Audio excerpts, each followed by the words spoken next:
Por favor, abran sus Biblias al tercer capítulo de Esther, el libro de Esther, la historia de Esther.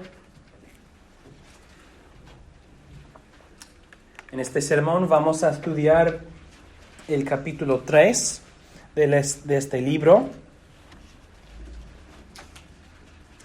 Y debemos recordar que en capítulo 2, Asuero había decretado que debe haber una búsqueda para las vírgenes hermosas del reino, y Esther fue colectada o seleccionada en esta búsqueda de las vírgenes, y ella ganó favor en los ojos del eunuco, de la casa de mujeres, de todas las mujeres alrededor de ella, y también en los ojos de Asuero el rey, y él le hizo a ella reina en lugar de Vasti, la reina anterior. Entonces, en capítulo 3, Esther, la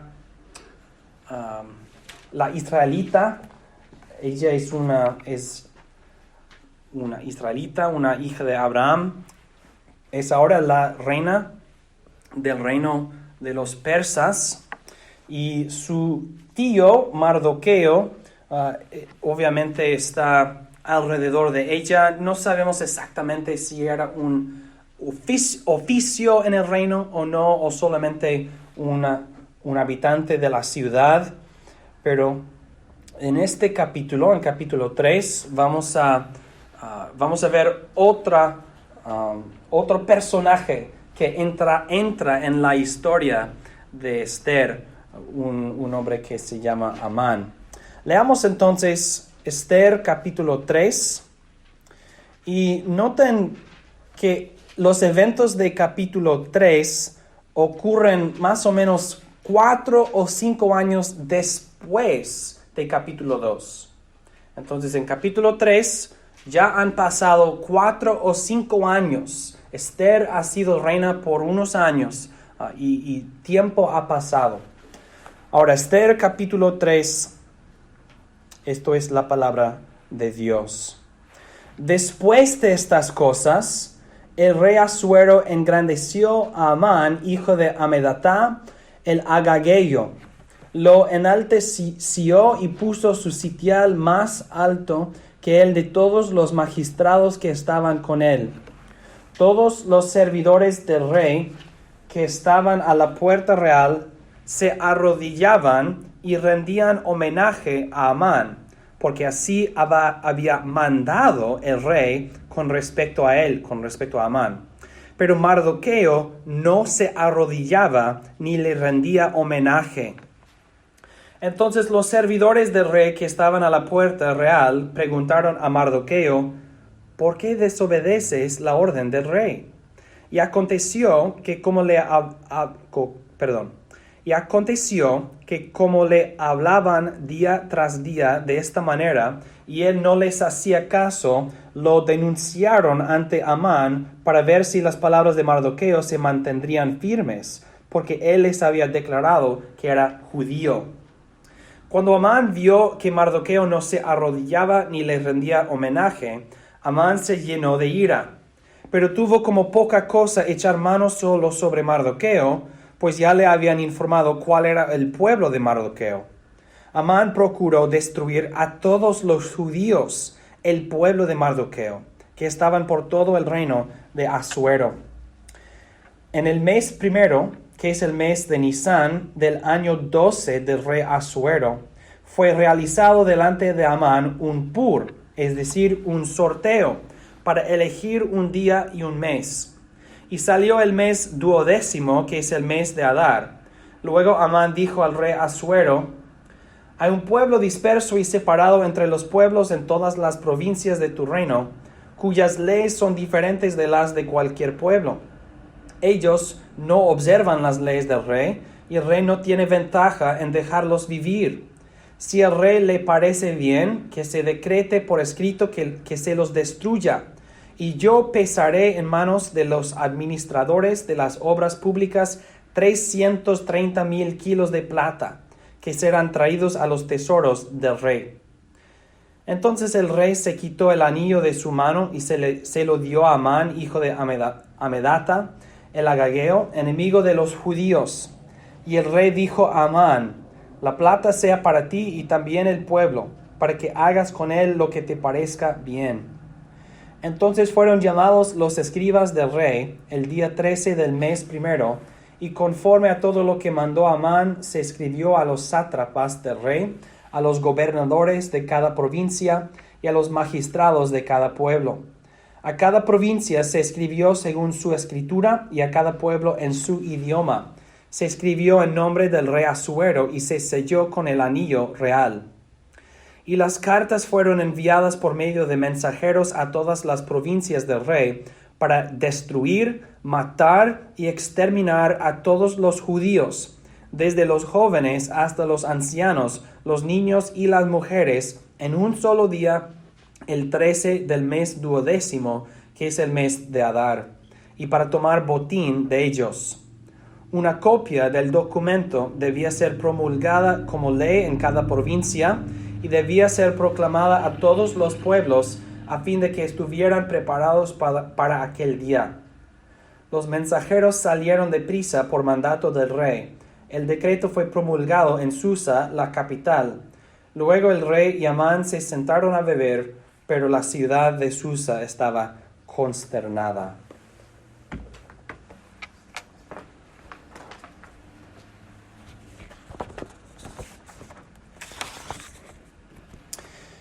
En versículo 16 de capítulo 2, dice que Esther vino al rey Asuero en el 7º año de su reinado. Y luego en capítulo 3, versículo 7, nos dice que estamos en el 12º año de su reinado. Por eso dije que capítulo 3 pasó 4 o 5 años después de capítulo 2.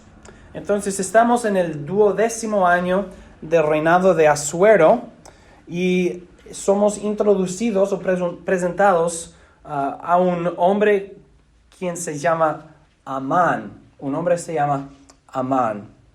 Y debemos entender algo acerca de Amán, algo que informa o abre todo el significado, todo el mensaje del libro de Esther. Les dije hace 2 domingos que Mardoqueo, siendo de la tribu de Benjamín, un descendiente de Saúl, yo les dije que el libro de Esther trata de la restauración del linaje de Saúl, o una inversión de lo que Saúl había hecho en el pasado. Pues vemos aquí la descendencia o linaje de Amán, de cuál pueblo es, de quién es el hombre Amán. Noten conmigo su genealogía en capítulo 3, versículo 1, nos presenta a Amán, hijo de Amedata, el agageo. Amán es un agageo. ¿Qué significa esto? ¿Por qué importa? Oh, sí, un agageo, pero no sé qué significa. Pues esto es importante, muy, muy importante para entender todo el libro de Esther.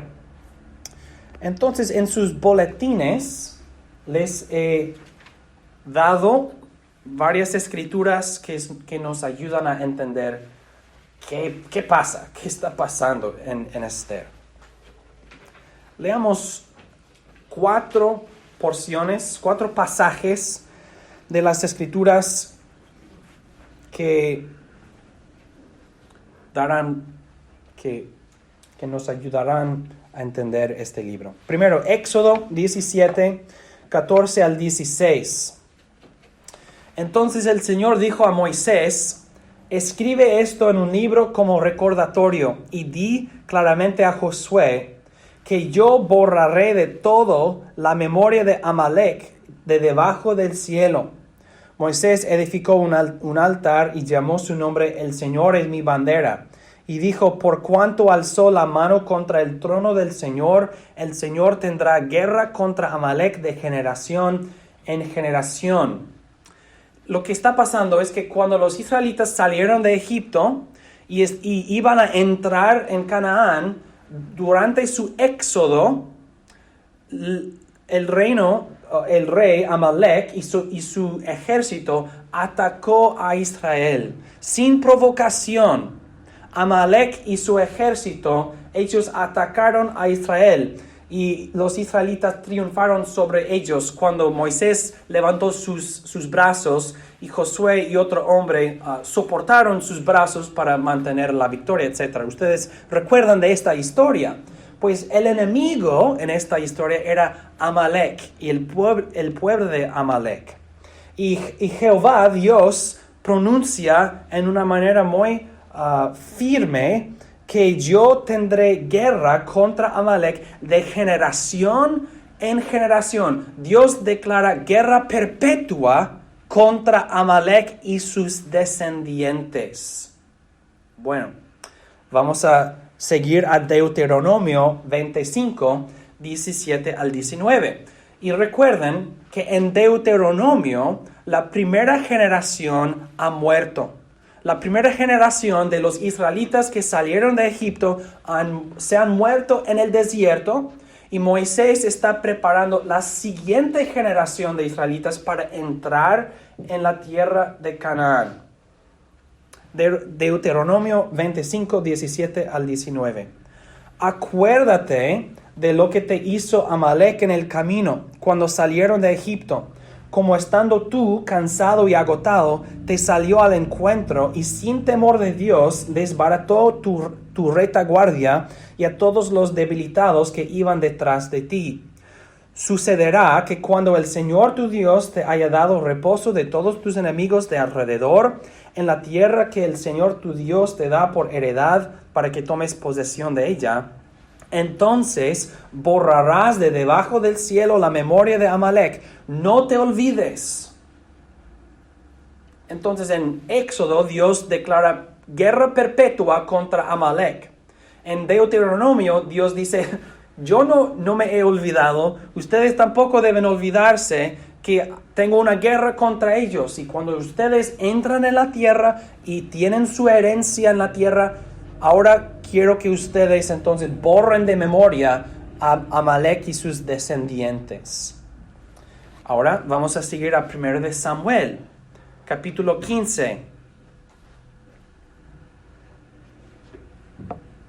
Samuel dijo a Saúl, el Señor me envió para ungirte como rey de su pueblo Israel. Escucha pues ahora las palabras del Señor. Así ha dicho el Señor de los ejércitos: yo castigaré a Amalek por lo que hizo a Israel, porque se le opuso en el camino cuando subía de Egipto. Ve ahora y ataca a Amalek, destruye completamente todo lo que le pertenece. No le tengas compasión, mata a hombres y mujeres, a niños y bebés, vacas y ovejas, camellos y asnos. Entonces Dios no se olvida y Dios ha ungido a Saúl para este propósito. El Señor me envió para ungirte como rey. ¿Cuál es su primer misión? El primer trabajo para ti, rey Saúl, es guerra contra Amalek. Amalek, quien atacó a los débiles del pueblo de Israel en el camino, en el éxodo de Egipto. Ahora, 1 de Samuel 15, 20 al 23. Saúl sale, ataca a Amalek, gana, tiene victoria contra ellos, pero Saúl no mató al rey Agag, y Saúl y los israelitas, ellos tomaron una porción del botín, tomaron una porción de los animales. Ellos no mataron a todos. Saúl respondió a Samuel, he obedecido la voz del Señor y fui a la misión que el Señor me encomendó. He traído a Agag, rey de Amalek, y he destruido completamente a los amalequitas.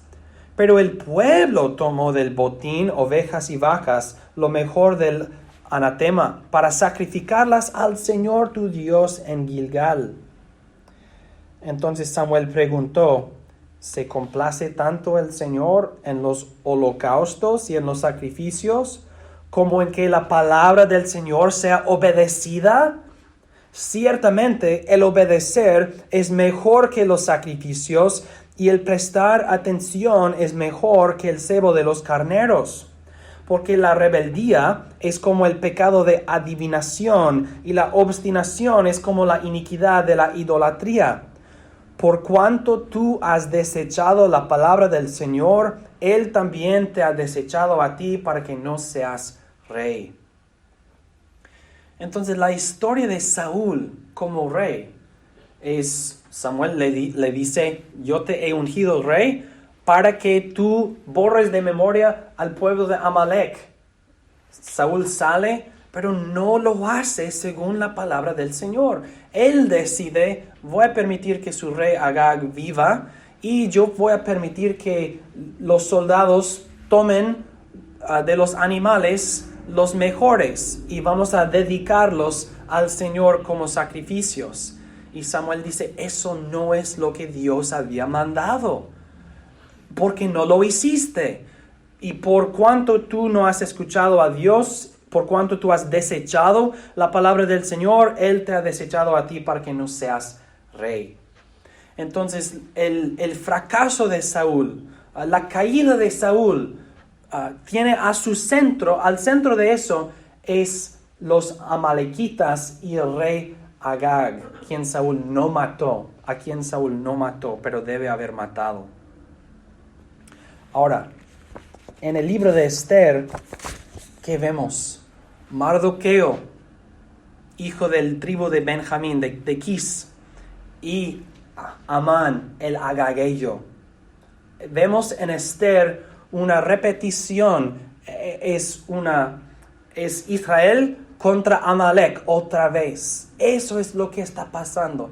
En el reino de Persia, en una tierra extranjera, tenemos la historia antigua de Israel siguiendo. Dios ha declarado guerra perpetua contra los amalequitas y Saúl no cumplió la misión. Esther trata del cumplimiento de esta misión y de la guerra de Dios contra los amalequitas. Noten varias cosas.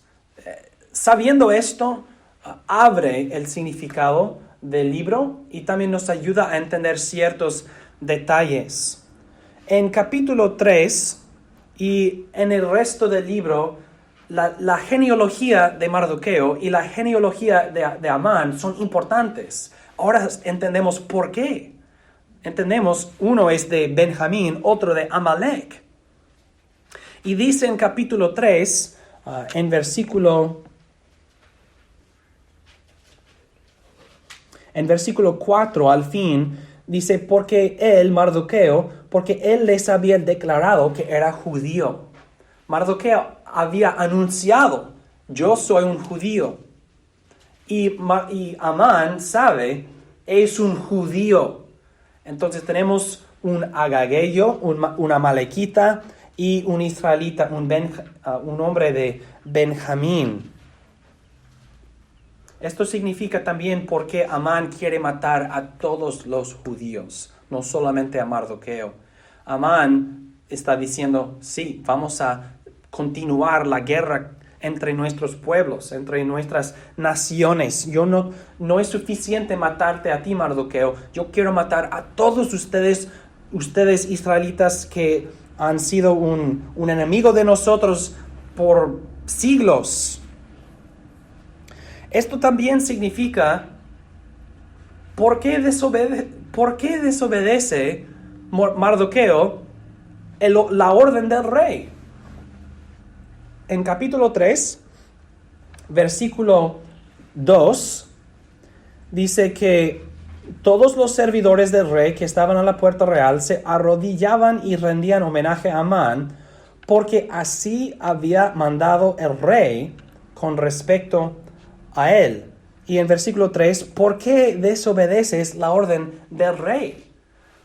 Sabemos que Mardoqueo no odia al rey. ¿Qué pasó al fin de capítulo 2? Mardoqueo revela un un plan para asesinar al rey Asuero. Mardoqueo no odia al rey. El rey es su cuñado, más o menos, porque su nieta, su sobrina es la esposa de Asuero. Mardoqueo no odia al rey porque desobedece, porque Mardoqueo sabe Amán es un agageo y él es el enemigo antiguo y perpetuo de nosotros, los judíos. Mardoqueo no está desobedeciendo simplemente porque quiere desobedecer. Hay un propósito, hay una razón específica. Yo no voy a honrar a un agageo porque Dios había proclamado guerra perpetua contra ellos. Es mi enemigo, no lo puedo honrar. En el resto del libro, Mardoqueo siempre se manifiesta listo y dispuesto a obedecer y cooperar con el reino de los persas, el imperio de los persas. No es un revolucionario, pero él es un enemigo de Amán, el agageo. Y noten, por ejemplo, dice varias veces Amán, enemigo de los judíos. Hay razones para todo esto.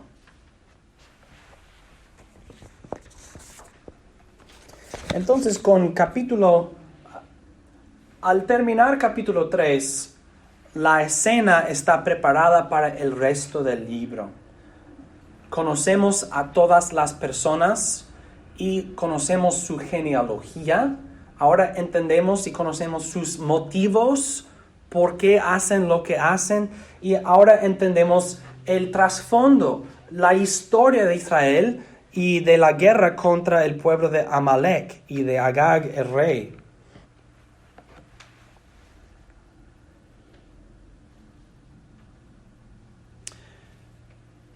Otra cosa importante para notar en capítulo 3 es en versículo 7. Dice que Amán está planeando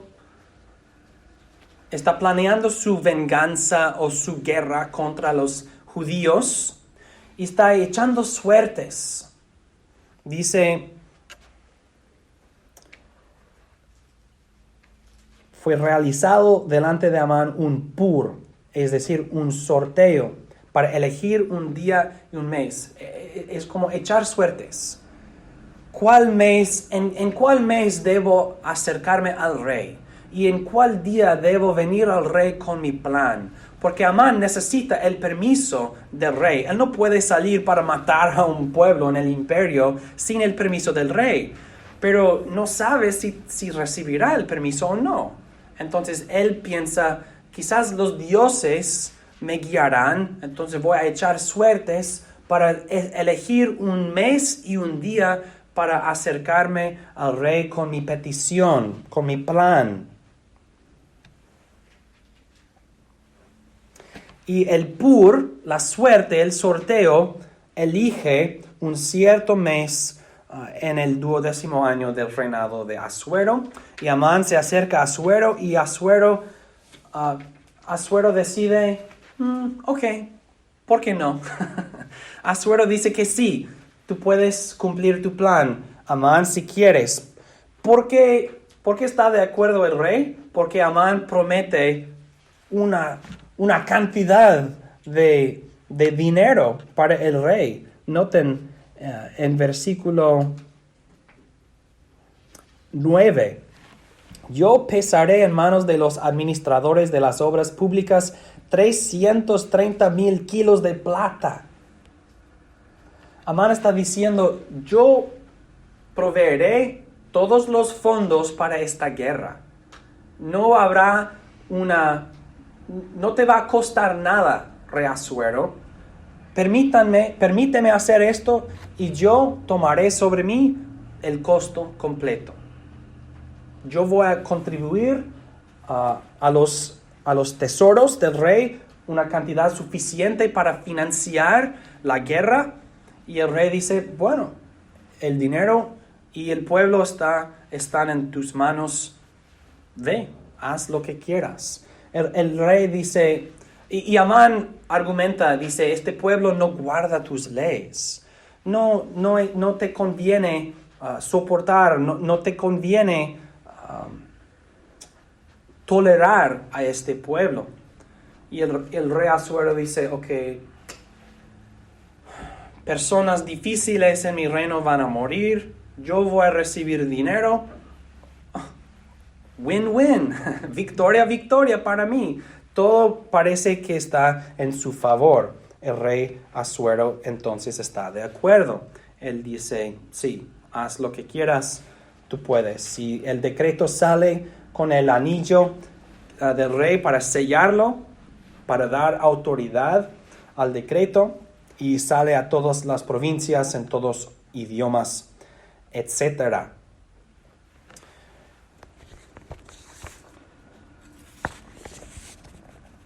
Es interesante que el decreto sale en el primer mes, pero dice que será cumplido en el 10º mes. Entonces parece que hay un año entero entre el decreto siendo proclamado y el día proclamado en el decreto para la aniquilación de los judíos. Esto significa un año de terror, un año de miedo para los judíos. Todo el imperio va a prepararse para matarnos, un año entero para prepararse para matarnos. Entonces el capítulo termina con consternación. La ciudad está consternada. ¿Vamos a hacer qué? ¿Vamos a matar a esos en todo el imperio? No tiene sentido. Nadie entiende por qué. ¿Qué está pasando?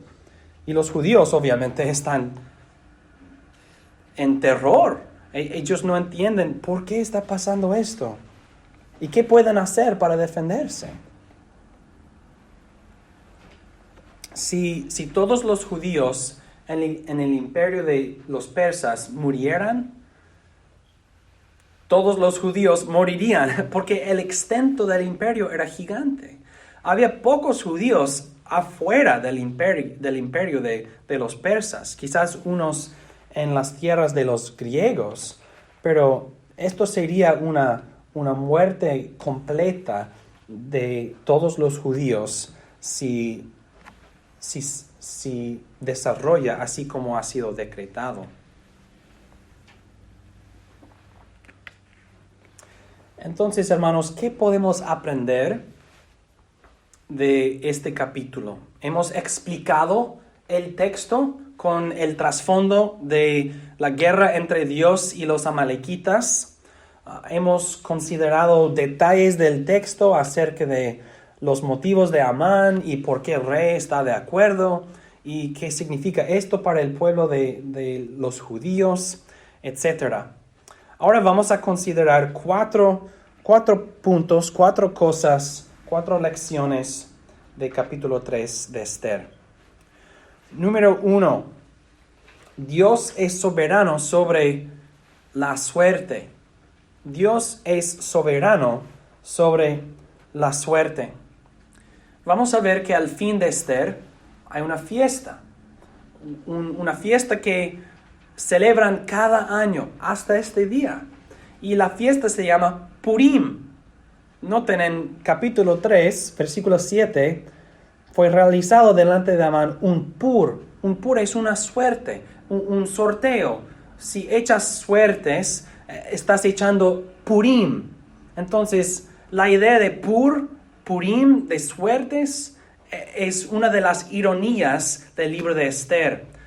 Y lo que significa es que Amán, él piensa, los dioses me están favoreando, porque el sorteo me eligió este mes y este día, vine al rey, él me dio todo el permiso que yo quería, sin conflictos, sin argumentos. Los dioses me favorean. Pero vemos que al fin no es que los dioses favorean a Amán, sino que el Dios soberano está controlando todas las cosas. Y no debemos notarlo ahora y en el resto del libro, que Dios es soberano sobre la suerte. la palabra de Dios nos dice en Proverbios 16:33, la suerte se echan en el regazo, pero al Señor pertenece toda su decisión.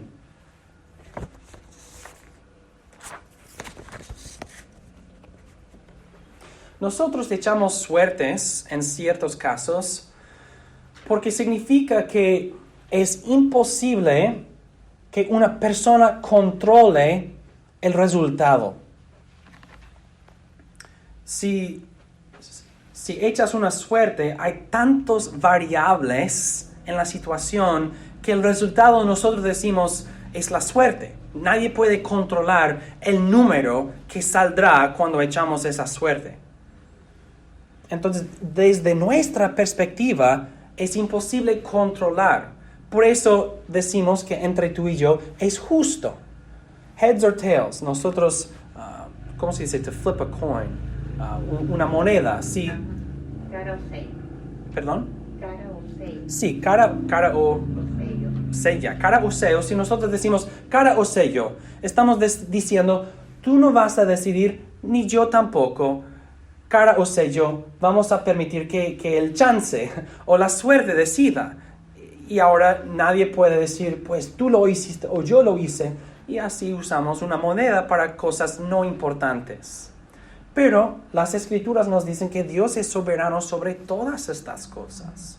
Sobre todas estas cosas. Y Dios ha creado el mundo de tal manera y decretado el desarrollo de los eventos de tal manera que hay cosas que a nosotros parecen como suerte, pero no son exactamente suerte.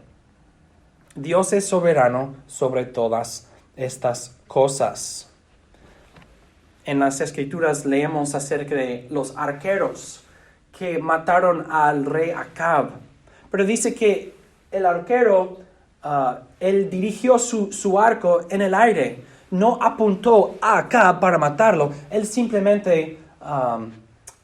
¿cómo decirlo? A la aventura, dice. A la aventura hirió su flecha y mató a Acab. Entonces, Dios está guiando aún estas cosas. Y en capítulo 3 de Esther vemos que en la mente de Amán, él está ganando el favor de los dioses. La suerte favorea a Amán. Pero nosotros sabemos que Dios es soberano sobre la suerte. La aplicación para nosotros, hermanos, no es, entonces usa una moneda para todas tus decisiones. La aplicación es, obedece la voluntad revelada de Dios y confía que Dios es soberano sobre todas las cosas, aun lo que a nosotros parezca como suerte.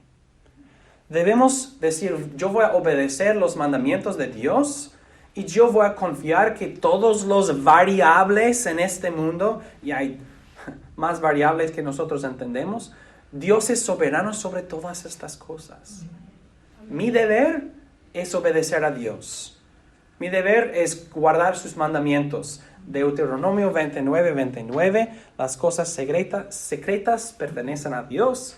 Para nosotros son las cosas reveladas. O la conclusión de Eclesiastés. ¿Cuál es la conclusión del asunto? Es que el temor de Dios y el guardar sus mandamientos es el deber del hombre. Entonces nosotros debemos decir, vamos a servir a Dios y guardar sus mandamientos, porque Dios es soberano sobre todas las cosas, aún la suerte. ¿Por qué los cristianos no ganan más en casinos? Porque Dios es soberano sobre todas las cosas y Él no quiere que nosotros ganemos. Segundo, ¿qué aprendemos? Segundo, el pecado parece sabroso. En capítulo 3, Amán propone un plan de genocidio, ¿es la palabra? Genocidio, matar a un pueblo completo.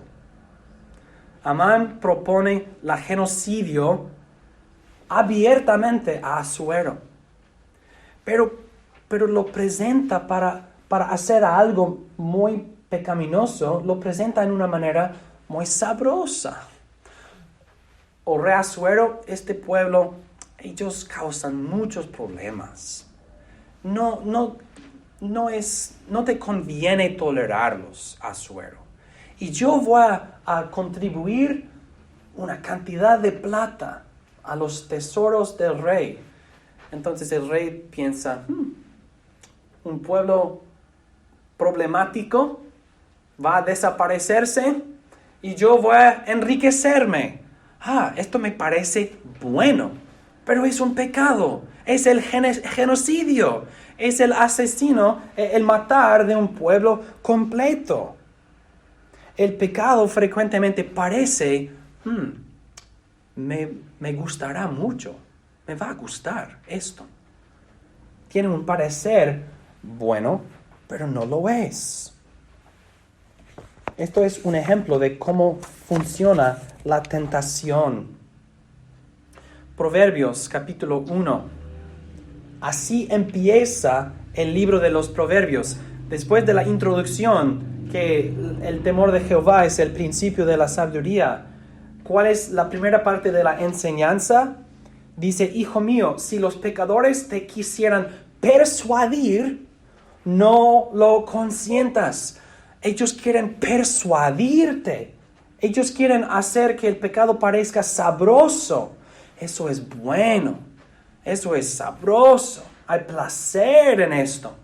Si te dicen, ven con nosotros, estemos al acecho para derramar sangre y embosquemos sin motivo a los inocentes, hallaremos riquezas de toda clase, llenaremos nuestras casas de ganancias.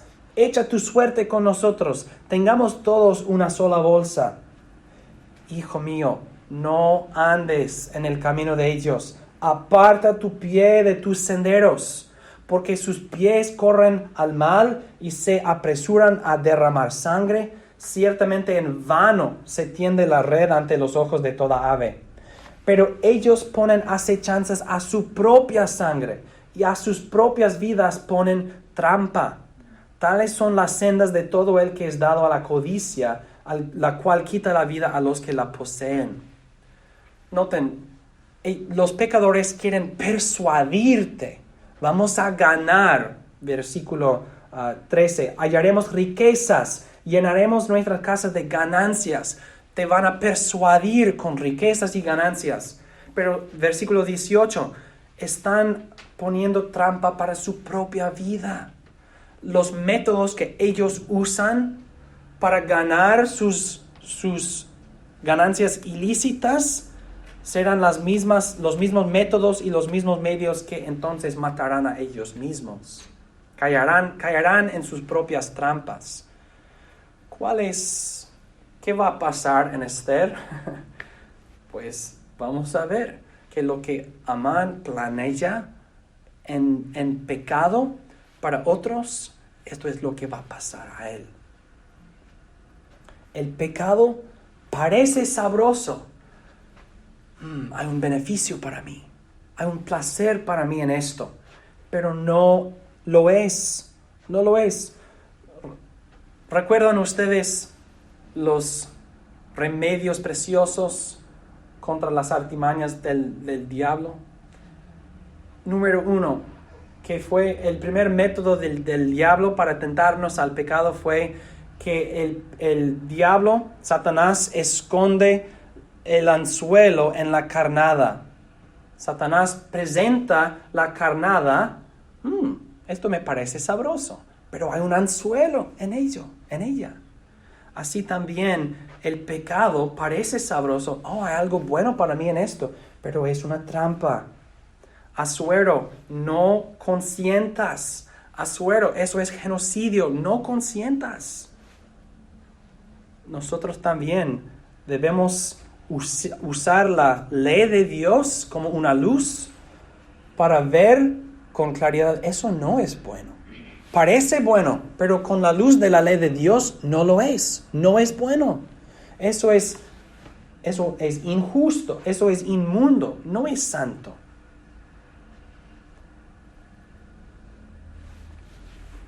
No se olviden que el pecado parece sabroso, pero es amargo, es veneno. Número 3. Hay de la conciencia cauterizada.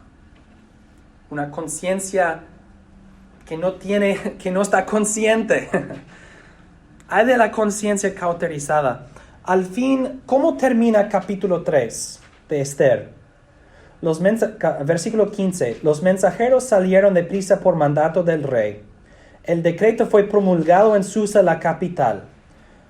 Luego, el rey y Amán se sentaron a beber, pero la ciudad de Susa estaba consternada. Ellos planean juntos el genocidio de los judíos y luego se sientan para beber. What's the score of the game? ¿Quién ganó el partido? Un momento planeando pecado terrible, otro momento bebiendo y charlando. Su conciencia no está consciente de la magnitud del mal que ellos habían planeado. O quizás están conscientes, pero no les importa. Tienen una conciencia cauterizada. No es sensible al pecado, no es sensible a las consecuencias del pecado, no es sensible a la condenación para el pecado. Y es una disposición muy peligrosa tener una conciencia cauterizada, porque uno falsamente cree que está seguro. Estoy seguro, pero repentinamente será destruido. Dios habla así en su palabra. Isaías 47, versículos 8 al 11. Dios pronuncia juicio contra las naciones en esa forma. Ahora pues, escucha esto, oh voluptuosa, que habitas confiadamente, y dices en tu corazón, yo y nadie más.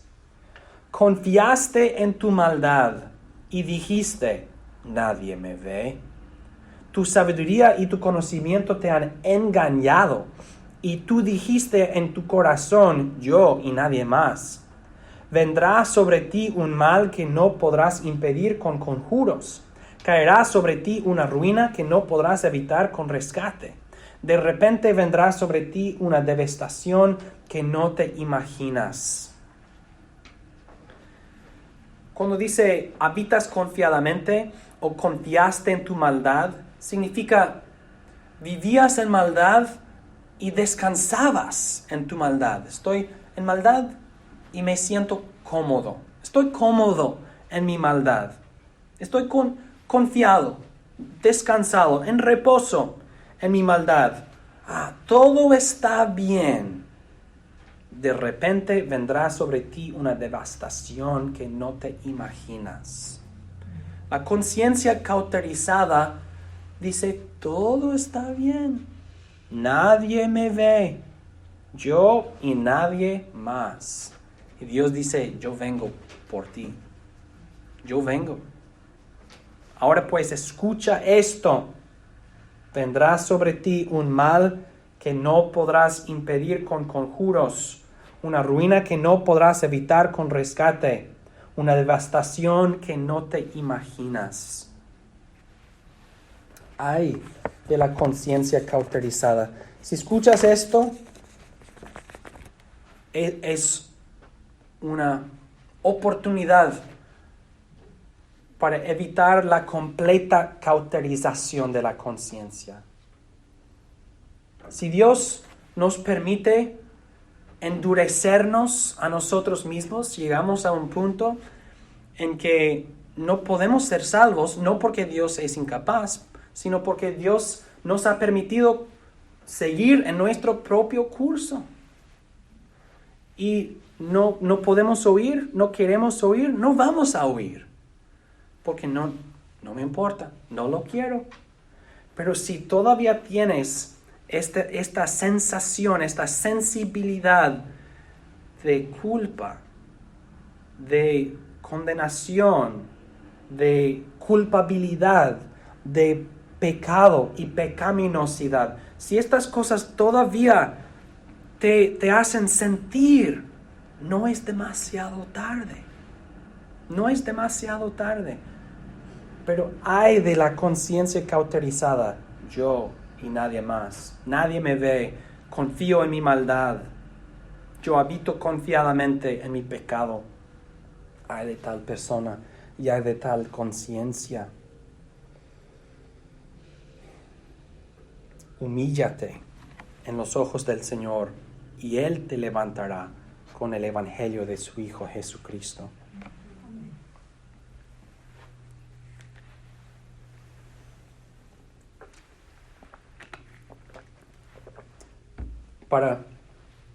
Si quieres, pues les recomiendo que en su propio tiempo leas Salmo 73, conectado con este punto. Cuando el salmista dice, yo vi a los malos en su prosperidad, y yo pensé, he sido justo en vano, porque ellos prosperan. Pero luego entra en la casa del Señor y dice, y entonces entendí su fin. Ellos morirán y serán condenados. Pero nosotros confiamos en Dios y en su misericordia. Salmo 73. Y es interesante, Salmo 37 también trata del mismo tema. Si quieres leerlo también. Salmos 73 y 37, los dos. Finalmente, número 4. Prepárense para persecución.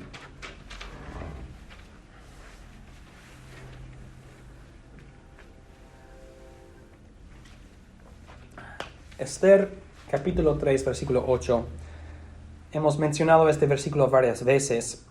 Amán le dijo a Asuero, sus leyes de los judíos son diferentes de las de todo pueblo y no guardan las leyes del rey.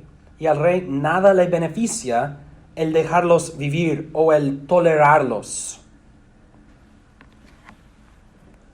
Amán ofrece un argumento, que los judíos viven por sus propias leyes y no hay ningún beneficio para el rey tolerarlos o dejarlos vivir. Los persas tenían una costumbre de tolerar a las religiones diversas de los pueblos de su imperio. Ciro, el persa, él había proclamado la reedificación del templo de los judíos en Jerusalén. Y eso fue un caso de muchos casos en que los reyes de los persas toleraron toleraron las varias religiones de los pueblos conquistados. Eso fue una herramienta para evitar rebelión, porque los pueblos pueden seguir viviendo como quieran, solo es que dan tributos al rey, etc.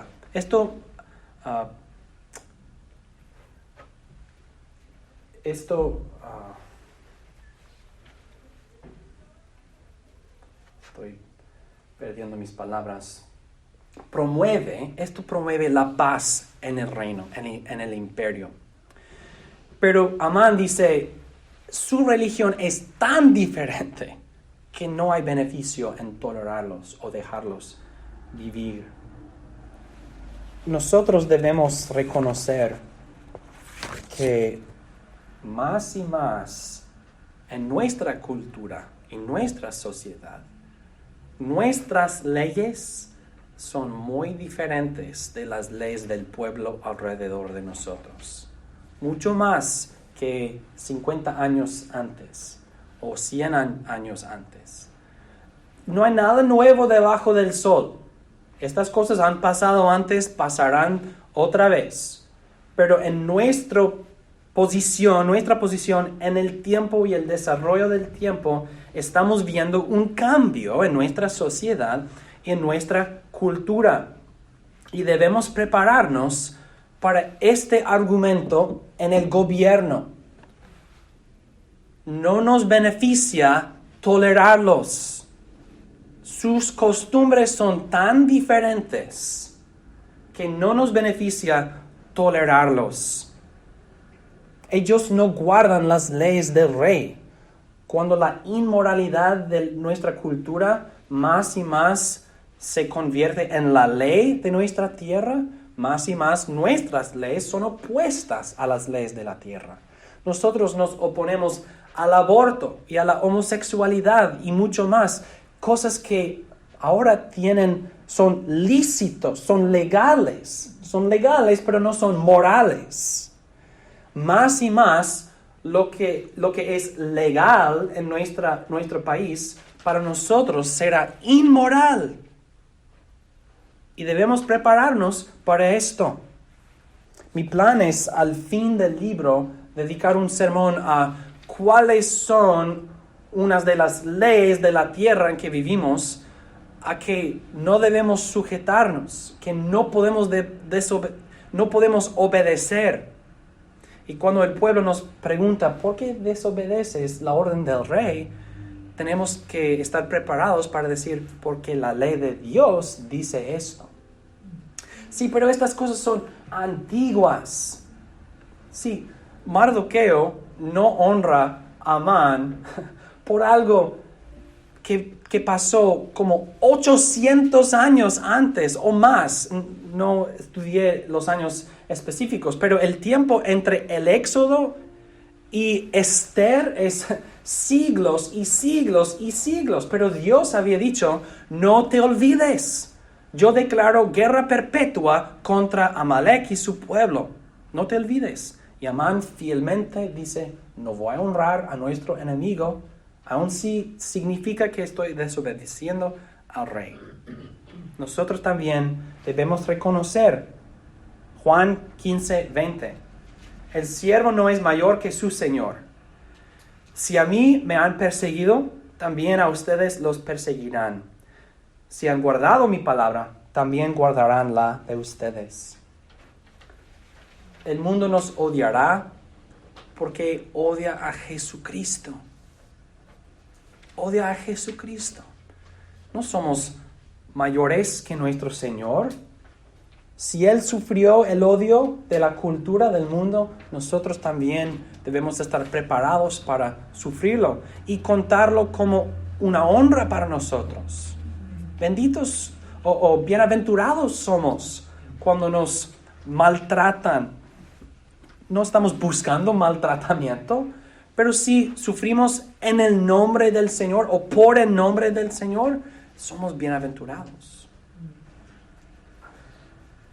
Esto será un tema que debemos desarrollar más al fin de la serie de sermones, pero lo vemos aquí. Sus leyes son diferentes y no nos beneficia tolerarlos. ¿Cuál es más importante a nosotros? ¿El pecado y la aceptación del pueblo alrededor o el temor de Jehová y el perdón de pecados en su nombre, en el nombre del Señor Jesucristo? No podemos servir a dos señores. Entonces prepárense, hermanos, para persecución. No vivimos en miedo, oh no, persecución, pero debemos ser maduros y decir más y más. La ley de Dios está en oposición con las leyes de nuestro país y la cultura alrededor. Y estamos preparados por esto. Bueno, oremos, hermanos.